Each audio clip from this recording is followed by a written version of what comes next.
ተወዳጇ ድምፃዊት ዘቢባ ግርማ የወንድ ልጅ እናት ሆነች። ተወዳጁ የኢቢኤስ መዝናኛ ፕሮግራም አቅራቢ ትንሱ ከባለቤቱ ሰላማዊት ካሳ ጋር መለያየቱ ተሰማ። ዘቢባ ለራሷ ሶስተኛ ለኢሱ ደግሞ ሁለተኛ ልጇን በሰላም ተገላግላለች። እኛም እንግዲህ እንኳን ደስ አለሽ ልንላት እንወዳለን። ብዙ ፈተናና ውጣ ውረድን ያለፈው ትዳር እንግዲህ በልጅ ለመባረክ በቅቷል። ባለፈው ኢሱ ቤቢ ሻወር ወይም የአጥሮፍ አትስማሽ ፕሮግራምን ሰርግ በሚመስል መልኩ አክብሮ ሰርፕራይዝ አድርጓት ነበር። በዝግጅቱም ላይ የተለያዩ ታዋቂ ሰዎችን ጨምሮ ወዳጅ ዘመድ፣ ጓደኛ እንዲሁም ቤተሰብ ተገኝቶ በድምቀት አክብረውት ነበር ያለፈው። በጣም አስደሳች ጊዜም ነበር። የዘቢባና የኢሱ ትዳር የተጠነሰሰው በቲክቶክ ነበር። ቲክቶክ ላይ ያያቸው ሁሉ ወይ ይሄ ፍቅር እንኳን አይዘልቅም፣ አይን በዛበት፣ በጣም ልታይ አሉ ያላቸው በስቶም ነበር። በተጨማሪም የኢሱ የቀድሞ ፍቅረኛ ነኝ ያለች ሴትና የዘቢባ የቀድሞ ባል ሳይቀር የሁለቱ አንድ መሆን ሰላም ነስቷቸው በተለያየ ጊዜ በየተራ ሲበጠብጧቸውም ከርመው ነበር። ቢሆንም ግን ኢሱም ሆኑ ዘቢባ ሊበገሩ አልቻሉም። ኢሱ ለዘቢባ የቀድሞ ልጅ የሚያደርገውን እንክብካቤ በተለያየ ጊዜ ቲክቶክ ላይ በሚለቅበት ወቅት ብዙ ሰዎች በተለያየ መንገድ አስተያየቶችን ሲሰጡ ነበር። አንዳንዶቹ ለልጅቷ እያሳየ ያለው እንክብካቤና ፍቅርን ሲያደንቁ፣ ሌሎች ደግሞ ምነው አበዛው፣ ለካሜራ ብሎ ነው ወይስ የእውነትም ከካሜራ በስተጀርባ እንክብካቤውን ይቀጥላል ያሉም አልጠፉም ነበር። ከዛ ወዲህ የማህበራዊ ሚዲያ እንቅስቃሴያቸውን በመጠኑም ቢሆን ገታ አድርገውታል። ነገር ግን ፍቅራቸው ብሶና ጎልብቶ ኢሱ ሁለተኛ ልጁን ከዘቢባ አግኝቷል። ዘቢባ ደግሞ ሶስተኛ ልጇን በሰላም ተገላግላለች። ከዚህ ቀደም ሁለት ሴት ልጆች የነበሯት ሲሆን አሁን ደግሞ ወንድ ልጅን በሰላም ተገላግላለች። እኛም እንግዲህ እንኳን ደስ አለሽ፣ ፈጣሪ ትዳራችሁን ባርኮ እስከ እርጅና ዘመናችሁ በሰላምና በፍቅር ያኑራችሁ ለማለት እንወዳለን።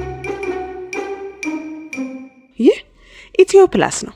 ወዳችሁና ፈቅዳችሁ ስለምታደምጡን እያመሰገንን ለቻናላችን አዲስ የሆናችሁ የቻናላችን ተከታታዮች ቻናላችንን ሰብስክራይብ ማድረጋችሁንና የደውል ምልክቷን መጫናችሁን አትርሱ ለማለት እንወዳለን።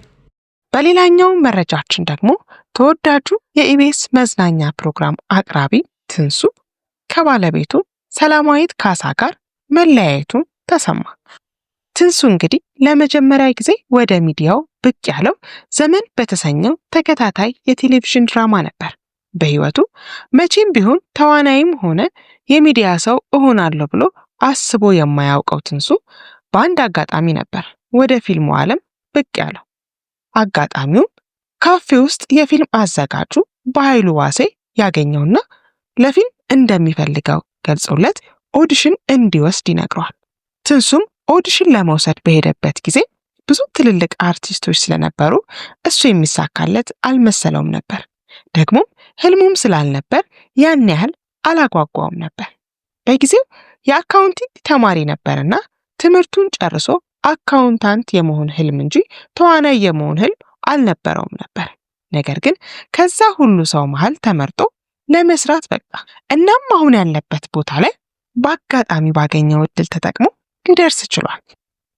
በኢቢኤስ ቆይታውም በተለይ ከአስፋው መሸሻ ጋር በጥምረት ያቀርቡት የነበረው ትንሽ እረፍት የተሰኘውና በተለያዩ ሙያ ውስጥ ያሉ ሰዎችን ለሰዓታት በማገዝ እረፍት የሚሰጡበት ዝግጅታቸው እጅግ ተወዳጅነትን አትርፎ ነበር።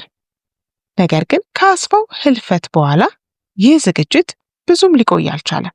ከልጁ ከጃፒ ጋር ለመቀጠል ተሞክሮ የነበረ ቢሆንም ጃፒ ወደ ሀገረ አሜሪካ ለመመለስ በመወሰኑና ትንሱም ትንሽ እረፍት ማድረግ ፈልጎ ከኢቢኤስ ፕሮግራም አዘጋጅነት ለተወሰነ ጊዜ ራሱን በማግለሉ ምክንያት ፕሮግራሙ ሊቀር ችሏል።